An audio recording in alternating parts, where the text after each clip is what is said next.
வணக்கம் டிஇடி பார்வையாளர்களே, மீண்டும் ஒரு நிஜமும் நிழலும் நிகழ்ச்சியில் உங்கள் அனைவரையும் சந்திப்பதில் மிகுந்த மகிழ்ச்சி அடைகிறோம். தமிழ் கனேடிய சமூகத்தில் மனநலம் சம்பந்தமான ஒரு அவேர்னஸை, ஒரு ஓப்பன் டயலாகை கொண்டு வருவதற்காக டிஇடி தமிழ் என்டர்டெயின் டெலிவிஷன் சார்பில் நடக்கும் இந்த நிகழ்ச்சியில் மனநல சம்பந்தமான சேவைகளை செய்பவர்களும் மனநோயினால் பாதிக்கப்பட்டவர்களும் நேரடியாகவும் மறைமுகமாகவும் மனநோயினால் பாதிக்கப்பட்டவர்களை இன்டர்வியூ செய்யும் போது அவர்களுடைய அனுபவங்கள், கம்யூனிட்டியில் இருக்கிற சேவைகள், அதாவது கம்யூனிட்டி ரீசோர்ஸ்களை வெளியால் கொண்டு வந்து ஒரு அவேர்னஸை கொண்டு வருவதற்காக இந்த நிகழ்ச்சி ஆரம்பிக்கப்பட்டது. நீங்களும் இந்த நிகழ்ச்சியில் கலந்து கொள்ள விரும்பினால் டிஇடி தமிழ் என்டர்டெயின் டெலிவிஷனுடன் நேரடியாக தொடர்பு கொண்டு இன்ஃபர்மேஷனை பெற்றுக்கொள்ளவும். இன்றைய நிகழ்ச்சியில் சிறப்பு விருந்தினராக மிஸ்டர் அகஸ்டின் ஜேஸ் ஜோதியை நாங்கள் இன்று சந்திக்கவிருக்கிறோம். வணக்கம் அகஸ்டின் ஜேஸ் ஜோதி. இந்த நிகழ்ச்சிக்கு நீங்கள் வந்ததுக்காக உங்களுக்கு மிகவும் நன்றி. நீங்கள் ஒரு மிகவும் ஒரு கம்யூனிட்டியில் மிகவும் ஒரு பிரபலமான நபர். உங்களோட டைமையும் ஒதுக்கி நீங்கள் இங்கே வந்ததுக்காக உங்களுக்கு நன்றி. மிகவும் ஒரு சரியான ஒரு ஃபன்னான திங் என்ன நடந்ததுன்னா, நான் உங்களை ஒரு இன்ட்ரோ செய்ய வலிக்கிட்டேன், நான் செய்து கழிச்சு போயிட்டேன். ஏன்னு சொன்னால் இன்டர்வியூ டைமை விட உங்களோட பயோ அதை விட பெருசாக இருக்கிறது. ஸோ நீங்கள் உங்கள் பயோவை நீங்களே சொல்லுங்கள். முதல்காண்ட என்னுடைய நன்றிகளையும் வணக்கத்தையும் நான் டிஇடி நிறுவனத்திற்கும் அதன் சார்பாக இன்று நீங்கள் இந்த மனநல மருத்துவம் பற்றி என்னை சிறப்பு விருந்தினராக அழைத்தமைக்கு நான் நன்றி கூறி நான் என்னுடைய அறிமுகத்தை நான் தொடங்குகின்றேன். என்னுடைய பேர் ஆகஸ்டின் ஜெகசோதி. நான் கூடுமான வரையில் இந்த கனடாவிலும் சரி, நான் புலம்பெயர்வதற்கு முன்பாக இலங்கையிலும் சரி, நான் என்னுடைய சமூக பணிகளிலே நான் அதிக ஆர்வத்தோடு ஈடுபட்டு வந்தவன். இங்கே நாங்கள் 2009ஆம் ஆண்டு கனடாவுக்கு வந்தோம் புள்ளி அடிப்படையிலே. அதற்கு முன்பாக நான் ஐக்கிய நாடுகள் ஸ்தாபனத்தின் புலம்பெயர்தல் தொடர்பான சர்வதேச நிறுவனத்தில் IOM என்று சொல்வார்கள், அதிலே நான் பிராந்திய முகாமையாளராக நான் கிழக்கிலங்கையில் கடமையாற்றினேன். அதன் முன்பாக நான் செஞ்சிலுவை சங்கத்தின் வடமாகாண பணிப்பாளராகவும் இருந்திருக்கின்றேன். இந்த 2 நிறுவனங்கள் மூலம் நான் குறிப்பாக அநேக அனுபவங்களை நான் பெற்றுக்கொண்டேன். அதாவது இந்த மிகவும் இறுக்கமான நடைபெற்ற காலத்திலும் சரி, யுத்தம் முடிவடைந்த பின்னும் சரி, எனக்கு அந்த இடங்களிலே வேலை செய்யக்கூடிய ஒரு அருமையான சந்தர்ப்பம் எனக்கு கிடைத்தது. அதை நான் மிகவும் பாக்கியமாக கருதுகின்றேன். நேரடியாக நான் ஆட்களோடு பிறகு நாங்கள் இங்கே கனடா வந்த பின் நான் சமூக வலைப்பின்னல் சோஷியல் சர்வீசஸ் நெட்வொர்க் என்ற நிறுவனத்தில் நான் ஒரு ப்ரோக்ராம் மேனேஜராக 7 வருடமும், அதன் பின்பாக நான் CASSA council of agency serving South Asians அதில் ஜெனரல் மேனேஜராகவும், இப்பொழுது நான் யோக் யூனிவர்சிட்டியின் ஒரு திட்டம் ஒன்றிலே நான் வெளிக்கள உத்தியோகத்தராகவும் பணியாற்றி கொண்டு இருக்கின்றேன்.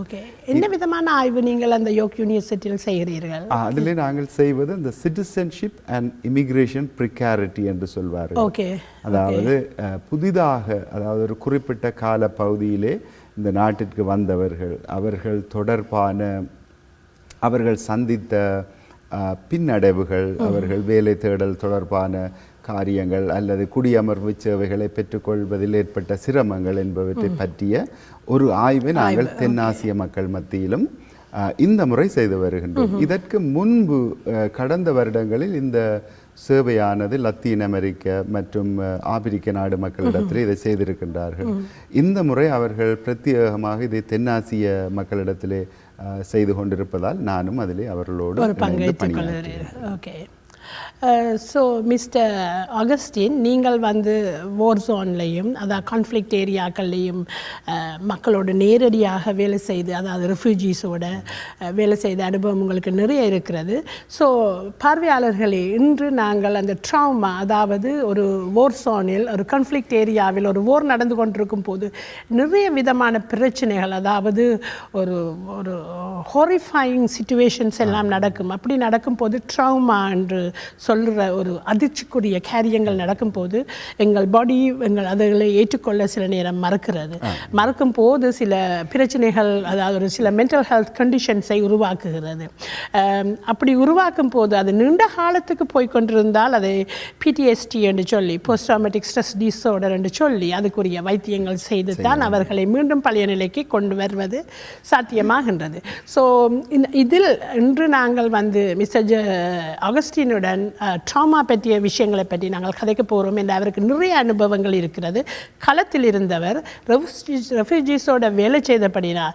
மிஸ் அகஸ்டின், நீங்கள் எங்களுக்கு கொஞ்சம் சொல்லுங்கள். இப்போ ஸ்ரீலங்காவிலையும் வேறு நாடுகளிலும் நீங்கள் வேறு என்ன விதமான நாடுகளில் நீங்கள் வேலை செய்தீங்கன்னு சொன்னீங்க? அநேகமாக இந்த சர்வதேச புலம்பெயர் தொடர்பான நிறுவனம் யுஎன்னின் ஒரு அங்கமான இந்த நிறுவனத்தின் மூலமாக நான் இலங்கையிலே கூடுதலாக என்னுடைய பணிகளையும், அதே நேரத்தில் நான் தாய்லாந்து, தெற்கு சூடான் மற்றும் நவ்ரு தீவுகள், நார்வே ஐலண்ட் என்று அங்கேயும் கூட நான் பணியாற்றி இருக்கின்றேன். ஓகே, நீங்கள் இப்படியான வித்தியாசமான நாடுகளில் பணியாற்றும் போது வித்தியாசமான ரெஃப்யூஜிஸை கண்டிருப்பீர்கள். ஸோ விசேஷமாக எங்களோட தமிழர் மத்தியில் நடந்த அந்த யுத்த காலத்திலே அந்த ட்ராமாக்கள் போகும்போது நீங்கள் அந்த ட்ராமா அண்ட் மென்டல் ஹெல்த் என்றதை பற்றி கொஞ்சம் எங்கள் பார்வையாளர் கொஞ்சம் விளங்கப்படுத்தி சொல்லுங்கள். அருமையான ஒரு விடயத்தை நீங்கள் தொட்டிருக்கின்றீர்கள். இந்த ட்ராமா என்று சொல்லும்போது ஒரு யுத்த சூழ்நிலையில், அதாவது ஒரு யுத்த பிரதேசத்திலே கூடுதலாக அதன் எல்லாவித பாதிப்புகளையும் தாங்கிக் கொள்வது மக்கள். அந்த மக்கள் என்றும் நாங்கள் பார்க்கின்ற போது குறிப்பாக பெண்கள், முதியவர்கள், குழந்தைகள், இந்த 3 பேரும் தான் இந்த ட்ராமா, அதாவது ஒரு மன உளைச்சல், இறுக்கமான மன உளைச்சலுக்கு உள்ளாகக்கூடிய இந்த வயது பிரிவினர் இவர்களாகத்தான் இருப்பார்கள்.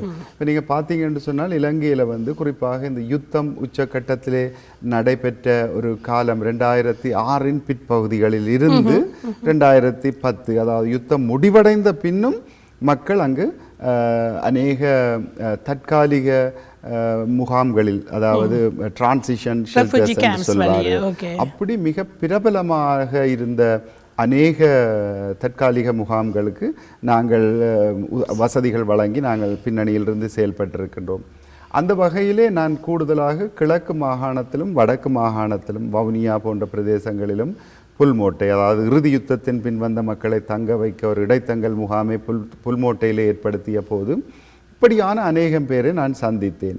மற்றும் எங்களுடைய நாளாந்த கடமைகளுக்காக நாங்கள் இந்த திருகோணமலையின் எல்லைப் பகுதிகள், மட்டக்களப்பு மாவட்டத்தின் வடமுனை எல்லைப் பகுதிகள், இவைகளுக்கெல்லாம் விஜயம் செய்து நாங்கள் பார்க்கின்ற போது மக்கள் மத்தியிலே, அதுவும் குறிப்பாக அந்த இளம் பெண்கள் மத்தியிலே ஒரு பயத்தோடு எந்த நிமிடத்திலே தாங்கள் பாதுகாப்பு படையினரால் கேள்விக்குட்படலாம், ஒரு இரவிலே நாங்கள் நிம்மதியாக நித்திரை கொள்ள முடியாது, அப்படியான ஒரு மன உளைச்சலை நான் அந்த பகுதியிலே கண்டேன்.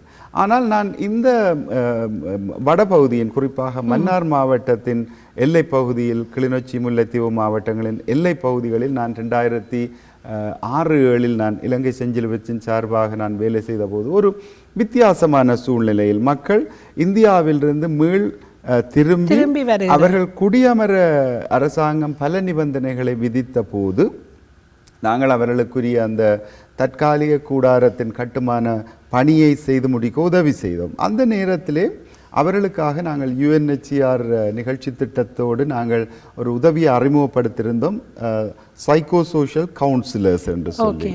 அதாவது அந்த தேவைக்கேற்ப, அந்த மக்களின் மனநிலைக்கேற்ப நாங்கள் ஒரு உளவள துணையாளர்கள் என்று சொல்வார்கள், அல்லது ஒரு வளவாளர்கள், அப்படியான உளவள துணையாளர்களை நாங்கள் அந்த இடத்திலே பயிற்றுவித்து, அந்த UNHCR நிதி திட்டத்தின் கீழ் அவர்களை பயிற்றுவித்து அவர்கள் அதை போய் அந்த மக்களிடத்திலே செய்து முடிக்கக்கூடிய ஒரு திட்டத்தை நாங்கள் முன்னெடுத்திருந்தோம். அது மிகுந்த ஒரு பயனை தந்தது குறிப்பாக. ஆனால் பிற்பாடு நாங்கள் இந்த இடைத்தங்கல் முகாம்களிலே மக்களை போய் சந்தித்து இந்த உதவிகளை செய்வதற்கு பாதுகாப்பு படையினரின் இறுக்கமான கட்டுப்பாடுகள் எங்களுக்கு அந்த அனுமதிகளை சரிவர தரவில்லை. எனவே நாங்கள் அந்த 2006-7 செய்த இந்த உளவளத்துணை நிகழ்வு மிகவும் ஒரு பாராட்டப்படக்கூடிய விதத்திலே செஞ்சிலுவை சங்கத்தினால் முன்னெடுக்கப்பட்டு அநேக இளவயது பெண்களை அந்த மன பயத்திலோ மன இறுக்கத்திலிருந்து அவர்களை வெளிக்கொண்டு வருவதற்கு மிகவும் உதவியாக இருந்தது. நீங்கள் பெண்கள் என்று குறிப்பிடுகிறீர்கள், அப்பொழுது ஆண்கள் எப்படி அவர்கள் அந்த ட்ராமா, ஸ்ட்ரெஸ், டிப்ரெஷனை கோப் பண்ணுகிறார்கள்? அதை பற்றி இப்போ பெண்கள் என்றேக்க நாங்கள் இங்கேயும் பார்க்குறோம், கூடுதலாக ஒரு மென்டல் ஹெல்த் ப்ராப்ளம் வரைக்கும் பெண்கள் கவுன்சிலிங்குக்கு போயினோம், ஆண்கள் போகிறது சரியாக குறைகிறது. நீங்கள் உங்களோட அனுபவம் என்ன, அந்த ஆண்களை குறித்து அந்த மென்டல் ஹெல்த் அனுபவம்? ஆண்களும் இதற்கு உள்ளானவர்கள் தான். ஆனால் நாங்கள் பார்க்கின்றோம் இப்போ இலங்கையிலே ஆண்களையும் பெண்களையும் ஒப்பிடும்போது மிகவும் பிரச்சனைகளுக்கு முகம் கொடுக்கக்கூடியவர்கள் பெண்கள் என்பதால் நாங்கள் அநேகம் பேரை நான் சந்தித்திருக்கின்றேன். ஆனாலும் கூட நீங்கள் குறிப்பிட்டபடி ஆண்கள் கூட இப்படியான இந்த முகாம்களில் தடுத்து வைக்கப்பட்ட பின் படையினரால் அவர்கள் ஒரு வகையிலே அச்சுறுத்தலுக்கு உட்பட்ட பின் அவர்கள் வெளியிலே வந்தபோது அவர்களுடைய உணர்வை பிரதிபலிக்கின்ற விதம் ஒரு வேறு வகையாக இருக்கும். அவர்கள் மற்றவர்களோடு சரியாக கலந்து அளவலாவதில்லை, அவர்கள் உரையாடுவதில்லை. அப்படி பார்க்கும்போது அவர்கள் தங்களுக்குள்ளே ஏற்படுகின்ற அந்த மன இறுக்கத்தை தங்களுக்குள்ளே அவர்கள் புதைத்து ஒரு போலியான ஒரு வாழ்க்கையை வாழ்ந்து கொண்டிருக்கின்றார்கள் என்பதை நான் அநேக இடங்களில் நான் சந்தித்திருக்கின்றேன். உங்களுக்கு நீங்கள் உண்மையாகவே ஒரு உங்களுடைய அனுபவங்களை நான் கேட்கும் பொழுது எனக்கு இதாக இருக்கிறது என்னென்னு சொன்னால், நாங்கள் காணவில்லை, நாங்கள் அனுபவிக்கவில்லை, தனியாக கேட்குறோம் என்ன. ஆனால் நீங்கள் அதை கண்ணால் கண்ட நீங்கள் என்ன நீங்கள் அதை உள்வாங்குகிற விதம் வித்தியாசமாக இருக்கும். நாங்கள் கதை கேட்குற மாதிரி தான் இருக்கும். ஆனால் நீங்கள் அதை சொல்லும் போதே I can feel it that you are having that fashion. அதை விட நான் இன்னும் ஒரு விஷயம் நான் உங்களுக்கு மிகவும் குறிப்பிட விரும்புவது, இப்போ நாங்கள் எங்களுடைய கனடா போன்ற ஒரு வளர்ந்த ஒரு மேலத்திய நாடுகளில் இருக்கின்ற வசதி படைத்த மருத்துவ நாங்கள் ஒரு பெறுபேறுகளை முக்கியமாக இந்த மனநல மருத்துவத்திலே எங்களுடைய நாட்டிலே நாங்கள் காண முடிவதில்லை. அவர்கள் கூடுதலாக அந்த கவுன்சிலர்கள் தங்களாலான பணிகளை அவர்களோடு சென்று அவர்களை நாங்கள் அதற்கு சரியான சொல் ஆற்றுப்படுத்துதல், அதாவது இவர்கள் தாங்கள் அந்த இடங்களிலே சென்று அந்த பெண் பிள்ளைகளுக்கு அவர்கள் தங்களுடைய சொற்பிரயோகத்தின் மூலம் தங்களுடைய உரைநடையின் மூலம் அவருடைய மனதை மாற்றி அவர்களுக்கு ஒரு ஆற்றுப்படுத்தலை கொடுப்பதே அந்த திட்டத்தின் நோக்கம். ஆனால் எங்களுக்கு அதை விட இப்போ நாங்கள் அவர்களை எடுத்து ஒரு மனநில மருத்துவரிடம் நாங்கள் சிபாரிசு செய்து அதற்குரிய தொடர் சிகிச்சையை கொடுக்கக்கூடிய அளவிலே அந்த யுத்த நேரத்திலே அந்த வசதிகள் இல்லை. ஆனால் இப்பொழுது நாங்கள் இந்த கனடா போன்ற தேசத்திலே நாங்கள் பார்க்கின்றோம் இவ்வளவு ஒரு வசதி படைத்த அநேக காரியங்கள் இங்கே இருக்கின்றன. அதோடு கூட நாங்கள் மேலதிகமாக ஒருவரை அடையாளம் காணுகின்ற வேளையிலே அவரை தொடர்ந்து நாங்கள் பெரிதொரு சிகிச்சைக்குள்ளாக அழைத்து சென்று அவரை பூரணமாக குணப்படுத்தக்கூடிய எல்லா வசதிகளும் இங்கே இருக்கின்றன. இப்போ நீங்கள் இங்கே யோக் ரீஜன் ஒரு சோஷியல் சர்வீசஸ் அப்பொழுது நீங்கள் ஒரு நிறைய பாதிப்புக்குள்ளான அதாவது புலம்பெயர்ந்த மக்களை சந்திக்கக்கூடிய ஒரு வாய்ப்பு இருக்கிறது. மற்றது நீங்கள் எனக்கு முன்கூட்டிய கதைக்கும் போது சொன்னீங்கள் தமிழ் கிறிஸ்டியன் ஃபேமிலி வர்ஷிப் சென்டரில் ஒரு போர்டில் ஒரு எக்ஸிக்யூட்டிவ் பொசிஷனில் இருக்கிறீங்களாண்டு. அப்போவும் அந்த சர்ச்சுக்கு வர நிறைய புலம்பெயர்ந்த மக்கள் ரெஃப்யூஜிஸை சந்திக்கிறது. இப்போ உங்கள் அனுபவம் என்ன? இப்போ நீங்கள் ஒரு ஆளை அடையாளம் கண்டு இவருக்கு இது ஒரு ப்ராப்ளம் இருக்குது, மேபி ஒரு ட்ராமா ப்ராப்ளம், ஒரு டிப்ரெஷன், ஆங்ஸைட்டி இருக்குன்னு சொல்லி அவர்களுடன் நீங்கள் ஒரு கன்வர்சேஷன் மேக் பண்ணி அவர்களை ஒரு ட்ரீட்மெண்ட்டுக்கு அல்லது கவுன்சிலிங்க்கு கைட் பண்ணும் போது அவர்கள் அதை இலகுவாக ஏற்றுக்கொள்கிறார்களா அல்லது ஒரு நிபந்தனைக்கு உட்படுத்தப்பட்டு தான் செய்கிறார்களா? நீங்கள் இது ஒரு மிக முக்கியமான ஒரு விடயம். அநேகம் பேர் இங்கே கனடாவில் இதுகளை இந்த இப்படியான கருத்துக்களை தொடுவதில்லை. ஏனென்றால் இப்ப ஒரு சிலர் இங்கே அடையாளம் காணப்படுகின்ற போது அவர்கள் மனநிலை உண்மையிலே எங்களுடைய இலங்கையில் இருக்கின்ற அதே மனநிலை, நான் இதிலே அடையாளம் காணப்பட்டால் என்னை சமூகம் புறந்தள்ளி விடுமோ என்ற ஒரு அச்ச உணர்வினால் அநேகர் இந்த சிகிச்சைகளுக்கு முன்வருவதில்லை. இதை நான் என்னுடைய அனுபவ பூர்வமாக நான் இங்கே அறிந்திருக்கின்றேன். நான் சமூக வலைப்பின்னல் நிறுவனத்தில் நான் வேலை செய்த காலங்களிலாக இருக்கட்டும், இப்பொழுது என்னுடைய இந்த நான் சார்ந்திருக்கின்ற இந்த சபையின் பங்களிப்புகளாக இருக்கட்டும், அநேகரை நாங்கள் காண்கின்றோம். இப்படியானவர்கள் இன்னும் தங்களுடைய அந்த உணர்வுகளை மனதிற்குள்ளே புதைத்து அவைகளை வெளியிலே அவர்கள் குறிப்பாக தனிமையில் வாழுகின்றவர்கள், இன்னும் அவர்களுடைய அந்த அகதி அந்தஸ்து அங்கீகரிக்கப்படாமல் ஒரு வித அழுத்தத்தோடு வாழ்ந்து கொண்டிருக்கின்ற அநேகரை நான் காண்கின்றேன். மேலே நீங்கள் சொன்னீங்க வெவ்வேறு நாடுகளில் நீங்கள் உங்கள் பணிகளை செய்திருக்கிறீர்கள். தமிழ் சவுத் ஏஷியன் கம்யூனிட்டியோடையும் வேறு நாடுகளையும் ஒப்பிடும் போது இது ஒரு எனது குவெஷன் இந்த மென்டல் ஹெல்த் ஸ்டிக்மான்றது அது ஒரு across the countries is it பரவலாக இருக்கிற ஒரு விஷயமா அல்லது எப்படியா மற்ற நாடுகளில் அதை எப்படியான ஒரு கண்ணோக்கோடு பார்க்கிறார்கள்? இப்போ இந்த ஸ்டிக்மா என்று சொல்லுகின்ற எங்களுடைய அந்த பார்வை, அதாவது ஒரு நாடு அல்லது ஒரு சமூகம் சார்ந்த அல்லது ஒரு இனம் சார்ந்த ஒரு பார்வை என்னும் போது நிச்சயமாக எங்கள் தமிழை பற்றி எனக்கு ஆழமாக தெரியும் என்றால் நான். ஆனால் இதை நாங்கள் வேறு இடங்களில் பார்க்கின்ற போது இப்போ தென் சூடானில் இருந்த சில முகாம்களில் கூட நான் கண்டிருக்கின்றேன். ஆனால் ஒருவேளை இந்த ஆப்பிரிக்க மக்கள் அவர்கள் பழகி போன ஒன்று, அவர்கள் இப்படியான வாழ்க்கை, அவர்கள் ஒரு பல நெடுங்காலமாக இப்படியான ஒரு வாழ்க்கைக்கு முகம் கொடுத்து வருவதனால் அவர்களுக்கு பெரிதாகன ஒரு இதாக தெரியவில்லை. அதோடு கூட நான் இந்த வேறு சில நாடுகளில் இந்த தாய்லாந்து அப்படியான நாடுகளிலும் அப்படியான சமூகத்திலும் கூட ஒரு பெரிய விடயமாக இவைகளை எடுத்துக்கொள்வதில்லை. ஆனால் இப்பொழுது நாங்கள் எங்களுடைய தமிழ் சமுதாயம், அதாவது எங்களுடைய பின்னணி, எங்களுடைய கலாச்சாரம் இப்படியான ஒருவரை அடையாளம் காணுகின்ற போது அது ஒருவேளை இந்த குடும்பத்திற்கு ஒரு வித்தியாசமான ஒரு பெயரை தந்துவிடும் என்ற நோக்கத்தில் கூட இது ஒரு வெளிப்படுத்தப்படாத உண்மையாக என்றும் வாழ்ந்து கொண்டிருக்கின்றது எங்களுடைய சமூகத்தில். ஆனால் நாங்கள் இன்று கனடாவிலே நாங்கள் இதை கட்டாயம் ஒரு அறிவூட்டுவதன் மூலமாக, ஒரு எஜுகேஷன் அல்லது ஒரு அவேர்னஸை கிரியேட் பண்ணுவதன் மூலமாக நாங்கள் நினைக்கின்றோம். நான் பல கடந்த என்னுடைய 10 வருட காலத்திலே நான் இங்கு பார்த்திருக்கின்றேன், நிறைய முன்னேற்ற படிகளை நாங்கள் தாண்டி அநேகம் பேர் இங்கு இருக்கின்ற இந்த மனநலம் சம்பந்தமான இந்த லாப நோக்கமற்ற நிறுவனங்கள், கேமேஜ் போன்ற இப்படியான பல்வேறுபட்ட நிறுவனங்களை நாடி தங்களுடைய காரியங்களை அவர்கள் செய்து கொண்டிருக்கின்றார்கள்.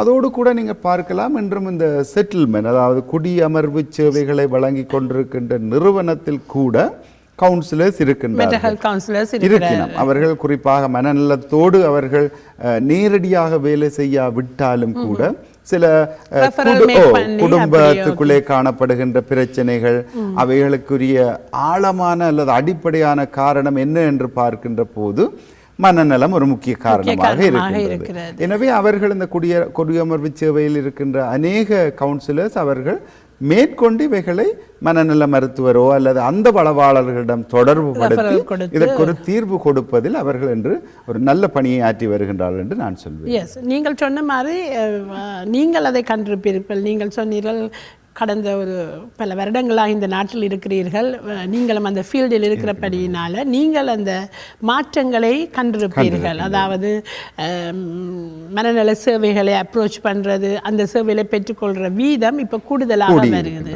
அதோட பரவலாகவே நீங்கள் என்ன நினைக்கிறீங்கள்? ஆக்கள் மென்டல் ஹெல்த்தை பற்றி கதைக்கணும். இப்போ உண்மையா அது ஒரு மக்கள் வெளிப்படையாக கதைக்க தொடங்கி இருக்கின்றார்கள். ஒரு காலத்திலே இந்த எங்களுடைய இலங்கையிலும் சரி, இங்கு ஆரம்ப காலத்தில் வந்தவர்களுடைய அந்த வெளிப்படைத்தன்மையை காண முடியவில்லை. ஆனால் இப்பொழுது கடந்த காலங்களாக குறிப்பாக ஆண்களின் மனநல மருத்துவம் பற்றியே நிறைய நிகழ்வுகள், நிறைய காரியங்கள், அவைகள் அதாவது ஆண்களிடம் காணப்படுகின்ற அந்த மன இறுக்கம் அநேகரை கடந்த காலங்களிலே தற்கொலைக்கு கூட இட்டு சென்றிருப்பதை நாங்கள் பார்க்கின்றோம். குறிப்பாக இந்த இளவயது ஆண்களிடம் காணப்படுகின்ற இந்த மன இறுக்கம் நீங்கள் பார்க்கலாம் எவ்வளவு ஒரு சோகமான முடிவுகளை எங்கள் சமூகத்திலே அவர்கள் எடுக்க தள்ளி இருக்கின்றது என்பதை நாங்கள் பார்க்கின்றோம். அதை அவர்கள் மனதில் நிறுத்தி அநேக நிகழ்வுகள், அநேக காரியங்கள் இன்றைய காலகட்டத்தில் நடந்து வருகின்றதை நான் ஒரு ஆரோக்கியமான காரியம் என்று நான் சொல்ல விரும்புகிறேன். Wow, that's good. என்னென்னு சொன்னால் நீங்கள் சமுதாயத்திலே பல்வேறு கோணங்களிலே பல்வேறு சேவைகளிலே உங்களிடம் இருக்கிற அப்படி ஒரு ஒரு ஒரு ஸ்டேட்மெண்ட் வேறு இருக்கும் போது மிகவும் சந்தோஷமாக இருக்கிறது. நீங்கள் இந்த கொஞ்சத்துக்கு முதல் மென்ஷன் பண்ணீங்கள், நிறைய பேர் ஆண்கள் ஸ்பெஷலி சூசைட் பண்ணி தங்களோட வாழ்க்கைகளை முடிக்கிறார்கள் என்று. ட்ராமாக்களால் ஆண்கள் போகும்போது அவர்களுக்கு கோப் பண்ண தெரியாமல் அல்கோஹால் ட்ரக்கை அவர்கள் நாடுவது. என்னென்னு சொன்னால் நார்மலாகவே ட்ராமாக்கில் ஆக்கள் போக ஃப்ளாஷ்பேக், மற்றது நைட்மியாஸ், மற்றது ஆங்ஸைட்டி, ஃபியர் வரைக்கும் அவேண்ட அந்த ஆம்பிளி என்ற அந்த மெச்சோ ஃபிகருக்கு ஒரு த்ரெட்டன் பண்ணுற மாதிரி வரைக்கும் அவையால் என்ன செய்யணும்னு தெரியாமல் ட்ரக்ஸும். அதை பற்றி உங்கள் அப்படியான இதை பற்றி கொஞ்சம் சொல்லுங்கள். நீங்கள் குறிப்பாக இந்த ஆண்கள் என்னும் போது நாங்கள் பல தரப்பட்ட வயது ஆண்களை நாங்கள் கருத்திலே கொள்ளலாம். நான் முதலில் சொல்ல விரும்புவது இந்த இளவயது ஆண்கள். இளவயது என்னும் போது அவர் ஒரு பாடசாலையில் அல்லது ஒரு கல்லூரியில் அல்லது ஒரு பல்கலைக்கழகத்திலே படிக்கின்ற ஒரு ஆணாக இருக்கின்ற போது அவர் எப்பொழுதும் அந்த குடும்பத்தோடு ஒரு உறவை பேணிக் கொண்டிருப்பவராகத்தான் இருக்கின்றார். அப்பொழுது நீங்கள் பார்க்கின்ற போது அந்த குடும்பத்திலே காணப்படுகின்ற சில பிரச்சனைகள், அதாவது தாய் தந்தைக்கிடையிலே காணப்படுகின்ற ஒற்றுமையின்மை அல்லது தகப்பன் மகனுக்கிடையிலே காணப்படுகின்ற சில கருத்து முரண்பாடுகள் உண்மையிலே ஒரு நல்ல உறவை அவர்களுக்கிடையிலே பேண முடியாததற்கு வழிவகுக்கின்றது. அது ஒரு தொடர் ரீதியாக பல வருடங்களாக இப்படியே செல்லும் போது அந்த மகன், அதாவது அவர் தனக்கு ஆதரவென்று யாரும் இல்லை, தன்னுடைய குடும்பத்து உறுப்பினர்களே தனக்கு ஆதரவாக இருக்க வேண்டியவர்கள் அவர்கள் ஆதரவில்லை என்ற ஒரு நிலை வரும்போதுதான் அவர்கள் அப்படியான ஒரு முடிவை எடுக்கின்றார்கள். அதைவிட நாங்கள் பல்வேறுபட்ட இந்த காதலாக இருக்கலாம் அல்லது பண விரயத்தில் ஈடுபட்டு அதை எதிர்நோக்க ஒரு தயக்கம் அல்லது வாழ்க்கையின் பிற்பகுதியை பற்றிய ஒரு பயம் மற்றும் இவைகள் கூட அநேகரை ஒரு போதை வஸ்து கூடாக எடுத்து செல்லக்கூடிய ஒரு சூழ்நிலையை தற்காலிக தீர்வை அவர்களுக்கு கொடுக்கின்றனர். நீங்கள் அந்த ஃபேமிலியை பற்றி கதைச்சிங்கள், வெரி வெரி குட் பாயிண்ட். நீங்கள் அந்த இமிக்ரேஷன், அதாவது ஹியூமன் லொக்கேட்டிங், மற்றது ஃபேமிலி ரீயூனிஃபிகேஷன், அதுகள் எல்லாம் வேலை செய்த அனுபவம் இருக்கிறது.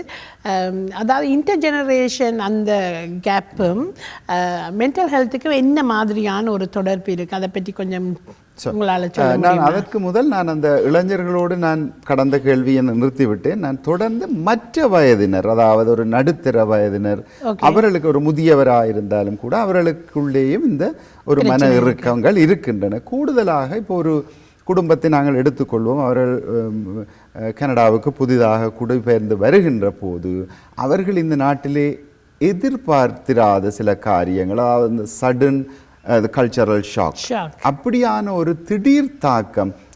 நான் இந்த நாட்டை நம்பி வந்தேன், இந்த நாட்டிலே எனக்கு ஏமாற்றங்கள் இருக்கு, உடனடியாக ஒரு பெரிய வேலை கிடைக்கவில்லை அல்லது என்னுடைய படிப்புக்கேற்ற வேலை கிடைக்கவில்லை, என்னுடைய பிள்ளைகளின் எதிர்காலம் எப்படி இருக்குமோ என்று கூட அநேக நடுத்தர வயது ஆண்களின் வாழ்க்கை ஒரு திசை மாறி போனதை நான் காண்கிறேன். மிஸ்டர் ஆகஸ்டின், நீங்கள் நல்ல வடிவாக, அதாவது இளம் பருவத்தினர் நடுத்தர வயதுள்ளவர் என்று நல்ல வடிவாகத்தான் நீங்கள் அந்த ஆழ்ந்து அதை பற்றி ஒரு ஆராய்ச்சி செய்து ஒரு நல்ல ஒரு ஸ்டேட்மெண்ட்டை வச்சிருக்கிறீங்க. அதே போல் அந்த முதியவர்களை நீங்கள் எடுத்துக்கொண்டீர்கள் என்று சொன்னால், முதியவர்கள் இன்னும் என்று நாங்கள் அந்த பதமே எங்களுக்கு சொல்கின்றது, அவர்கள் வாழ்க்கையிலே எவ்வளவு காலத்தை அவர்கள் எதிர்பார்ப்பது ஒரு நன்மதிப்பை தாங்கள். ஆனால் அது சில நேரம் குடும்பத்திலே சமூகத்திலே அவர்கள் வாழ்கின்ற அந்த சுற்றுச்சூழலிலே கிடைக்காத போதும் கூட அவர்கள் மனமொடிந்து போவதையும் நான் கண்டிருக்கின்றேன். குறிப்பாக அவர்கள்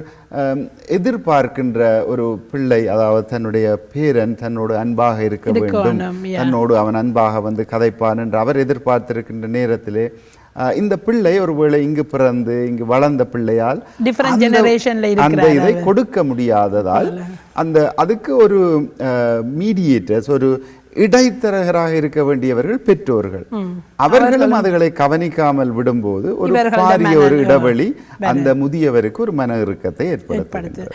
முதியவர்கள், உங்கள் அனுபவத்தில் முதியவர்கள் இப்படியான ஒரு மன இறுக்கத்தில், ஒரு ஃபியரில் அல்லது ஒரு ஆங்ஸைட்டி மாதிரி வரும் அவர்கள். அப்படி வரும்போது உங்கள் அனுபவத்திலிருந்து சொல்லுங்கள், அவர்களும் ஏதாவது மென்டல் ஹெல்த் ட்ரீட்மெண்ட்களுக்கு நாடுகிறார்களா அல்லது கவுன்சிலர்ஸிடம் கூடுதலாக போகிறார்களா?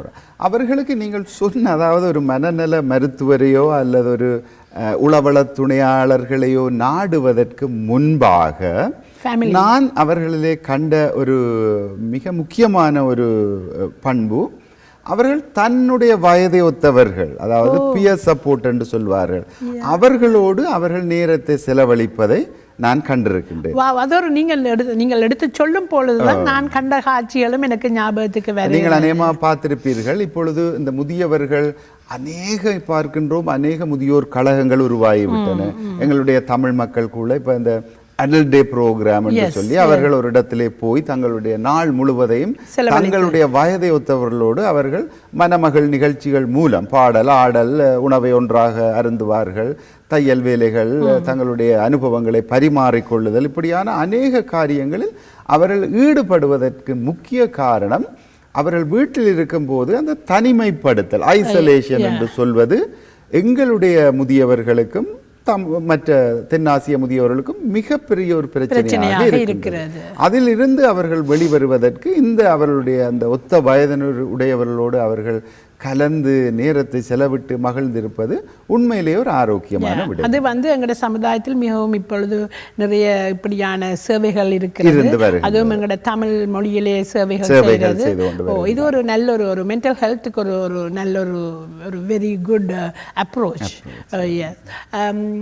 கூட்டு குடும்பத்தை பற்றி நான் உங்களிடம் கேட்க விரும்புகிறேன். என்னென்றால் உங்களோட நாலேஜுக்கு எனக்கு கேள்வி கேட்கவே கஷ்டமாக இருக்கிறது. எனக்கு உங்களோட நாலேஜ் எங்களோட பார்வையாளர்களுக்கு நான் கொடுக்கறதுக்கு மிகவும் ஆசைப்படுகிறேன். ஆனால் எதை கேட்குறேன்னு தடுமாறி கொண்டிருக்கிறேன். கூட்டு குடும்பமும் மென்டல் ஹெல்த்தை பற்றியும் ஏதாவது உங்களுக்கு கூட்டு குடும்பம்ன்றது உண்மையில எங்களோட கலாச்சாரம் பாரம்பரிய பின்னணிகளோடு இணைந்து வந்தது ஒன்று. இப்போ நாங்கள் எல்லோரும் இலங்கையிலிருந்து அதற்கு முன்பாக நாங்கள் பாரத கண்டத்திலிருந்து அப்படியான எங்களுடைய அந்த பின்னணிகள் இருக்கின்ற போது அது ஒரு பல நூறு ஆண்டுகளாக தொடர்ந்து வந்தது.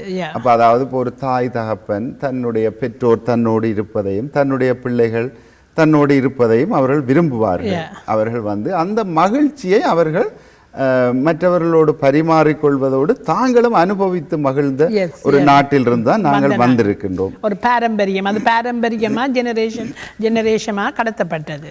இந்த முறையை நாங்கள் எங்களுடைய மற்ற தென்னாசிய மொழி இன மக்கள், அதாவது குறிப்பாக நாங்கள் பஞ்சாபி, குஜராத்தி, மலையாளியோ, கன்னடம் இவர்களோ எல்லாம் மற்ற தென்னாசிய இனங்களிலும் இந்த வழக்கம் இருக்கின்றது. அவர்கள் அதாவது ஒரு வீட்டில், அதாவது நீங்க பார்த்தீர்கள் என்று சொன்னால் ஒரு பெரிய வீட்டிலே எல்லோரும் இருப்பார்கள், கூட்டு குடும்பமாக. அவர்கள் ஒரு பெருமையாக கூட சொல்லிக் கொள்வார்கள், எங்களோட வீட்டில் இவ்வளவு உறுப்பினர்கள் இருக்கின்றார்கள், இவ்வளவு இந்த கல்யாணத்திற்கு இவ்வளவு பேர் வந்தார்கள்.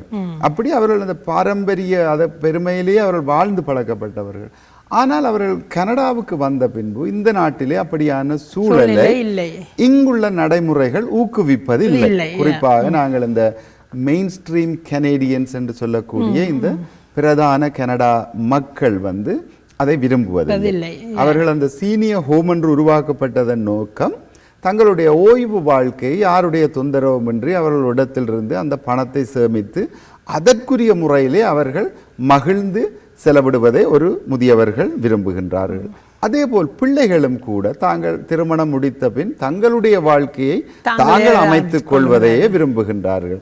அப்படியான ஒரு பாரிய ஒரு இடைவெளி எங்களுடைய சமூகத்திற்கும் இந்த கனேடிய பிரதான சமூகத்தினர் இடையும் காணப்படுகின்றது. அதைவிட நான் இன்னும் ஒரு உண்மை ஒன்று, அதாவது இந்த டொமஸ்டிக் வயலன்ஸ், அது உண்மையிலே அதிகமாக நீங்கள் பார்க்கலாம் கூடுதலாக இருக்கின்றது.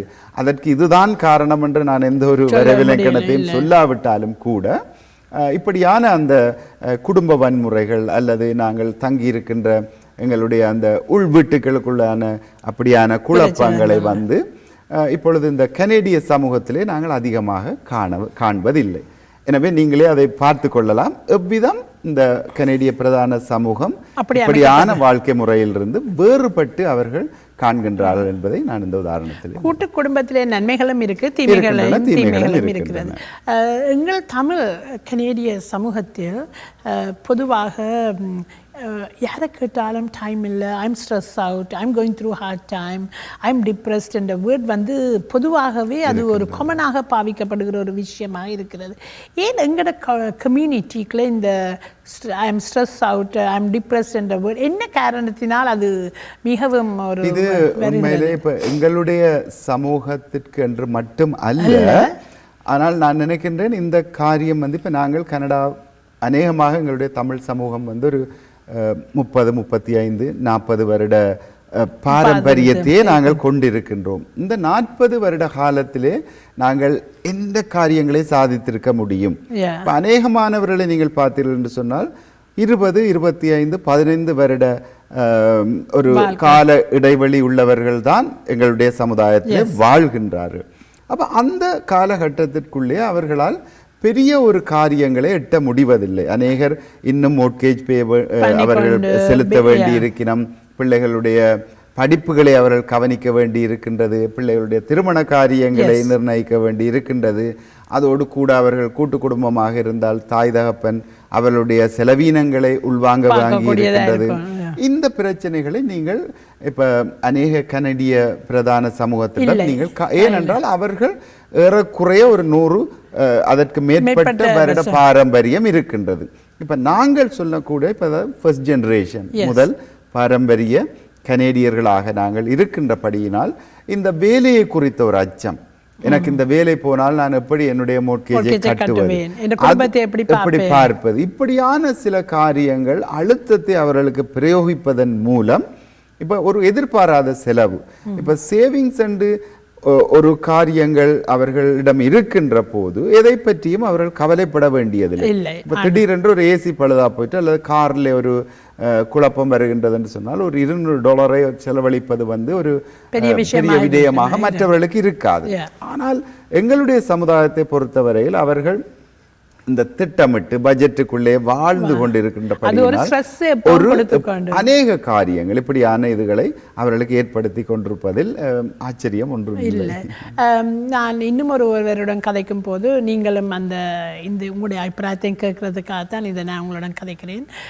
நாங்கள் ஒரு வார் சோன்ல இருந்து இங்கே வந்த எங்களுக்கு கமிட்மெண்ட்ஸ் இருக்குது பேக் ஹோமில். அப்போ நாங்கள் இன்னும் அந்த கமிட்மெண்ட்ஸ் இல்லாமல் முடியாத கன பேர் இங்கே தங்களை வருத்தி 2 வேலை 3 வேலை என்று செய்து தங்கள் மென்டல் ஹெல்த்தை புறக்கணித்து, அதாவது பிசிக்கல் ஹெல்த்தை அட்லீஸ்ட் கொஞ்சம் வேண்டாலும் போய் பார்ப்பார்கள். அதை பற்றி நீங்கள் கொஞ்சம் சொல்லுங்கள். நல்ல ஒரு உண்மையை நீங்கள் சொல்லி இருக்கின்றீர்கள். அநேகமாக இந்த மென்டல் ஹெல்த் என்பதை குறிப்பாக யாரும் பார்வையிலோ அல்லது அவரால் கூடவோ அடையாளம் காணவோ அளவிடவோ முடியாது. அது ஒரு காரணமாக இருக்கலாம். இப்போ எங்கள் உடல்நிலையில் ஏற்படுகின்ற பின்னேற்றங்கள், அதாவது பின்னடைவுகள், நாங்கள் ஒரு அளவுக்கு இப்போ எங்களுடைய கொலஸ்ட்ரோலோ அல்லது ப்ரெஷர் கூடும்போது எங்களுக்கு தெரியும் நாங்கள் நடக்க முடியாது அல்லது எங்களுடைய கண் பார்வையிலே குறைவுகள் வரும். அப்படியான நாங்கள் ஓரளவுக்கு அந்த சிகிச்சைகளை அல்லது எங்களுடைய மருத்துவரிடம் நாங்கள் அடிக்கடி செல்வதால் இவைகளை நாங்கள் ஓரளவு பாதுகாத்து கொள்ளுகின்றோம். ஆனால் இந்த மனநல மருத்துவம் என்பது ஒரு புறக்காரணிகளால் எங்களோடு சம்பந்தப்படாத காரணிகளாலும் ஏற்படலாம். அப்பொழுது ஏற்படுகின்ற போது அவர்கள் அதை அடையாளம் காண தவறுகிறார்கள். ஒரு பாரிய விளைவுக்குள்ளே அவர்களை கொண்டு போகின்றது. குறிப்பாக ஆரம்பத்திலே சிகிச்சை எடுக்கக்கூடிய சில மனநலம் சம்பந்தப்பட்ட அழுத்தங்கள் நோய்கள் இருக்கின்றன. நான் அநேகரை கண்டிருக்கின்றேன். அவர்கள் ஆரம்பத்திலே அவைகளை அடையாளம் கண்டு உரிய மனநல மருத்துவ சிகிச்சை எடுப்பதன் மூலம் அவர்கள் வழக்கமாக சமூகத்திலே வாழ்ந்து வருகின்றதை நான் காண்கின்றேன். ஆனால் ஒரு அளவு தன்னுடைய வேலைப்பளு அவர்களை அதை ஒரு புறம் தள்ளிவிட்டு தன்னுடைய மன அழுத்தத்திற்கு அவர்கள் விடை கொடுத்து ஒரு நல்ல தூக்கத்தை அல்லது ஒரு நல்ல வாழ்க்கை முறையை விரும்பத்தகாத பழக்க வழக்கங்களை கைவிட்டு அவர் வாழ்வாராக இருந்தால் நிச்சயமாக அதிலிருந்து விடுபட முடியும். அது வெகு முக்கியம். அதாவது நாங்கள் பிசிக்கல் ஹெல்த்தை மாத்திரமில்லை மென்டல் ஹெல்த்தையும் நாங்கள் பாதுகாக்க சேம் டைம் டேக் கேர் பண்ணுறது வெரி முக்கியமாக இருக்குது. நீங்கள் ஒரு ஒரு கிறிஸ்டியன் ஆர்கனைசேஷனில் ஒரு முக்கிய பதவியில் இருக்கின்றீர்கள். பொதுவாகவே எங்களோட கலாச்சாரத்திலே, எங்களோட தமிழ் கலாச்சாரத்திலே, அது என்ன ரிலிஜனாக இருந்தாலும் ப்ரேயர்ஸ் என்றது ஒரு வாழ்க்கையின் ஒரு முக்கிய அம்சமாக இருக்கிறது. மென்டல் ஹெல்த்துக்கும் ப்ரேயருக்கும் உள்ள கனெக்ஷன்ஸ், அதால் வர விளைவுகளை பற்றி கொஞ்சம் சொல்லுங்கள்.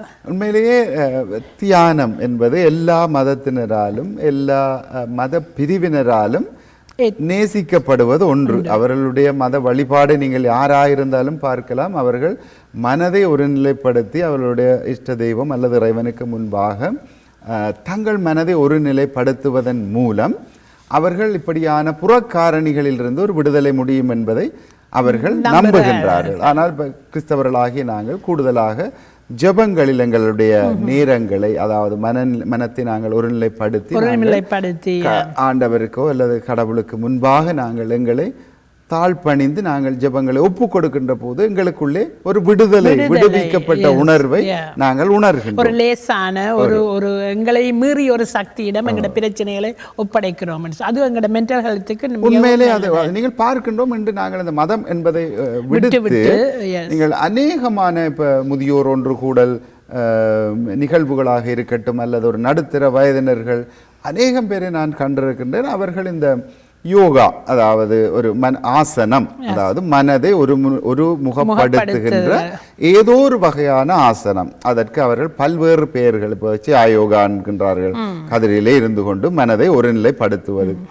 மற்றது எங்களுடைய மூச்சு பயிற்சி செய்யணும். இப்படியான அநேக காரியங்களை அவர்கள் செய்கின்ற போது அவர்கள் செய்கின்ற காரியங்களிலும் முக்கியமான ஒரே நோக்கம், இந்த மனதை அலைபாய விடாது ஒரு நிலைப்படுத்தி வைக்கின்ற போது அவர்கள் எல்லா உணர்வுகள், அதாவது புறக்காரணிகள், எங்களுடைய இரத்த அழுத்தத்தை அதன் மூலம் விடுவிக்கலாம், எங்களுடைய உயர் எல்லாவற்றையும் எங்களுடைய மனத்திலே மூளைக்கு செல்கின்ற அந்த இரத்தத்தின் அளவை கூட்டலாம். அப்படி அவர்கள் எல்லோரும் ஒரு காரணி, அதாவது இந்த மனதையும் உடலையும் ஒரு நிலைப்படுத்தி அமைதிப்படுத்தி செய்யக்கூடியதாக தான் நாங்கள் பார்க்கின்றோம்.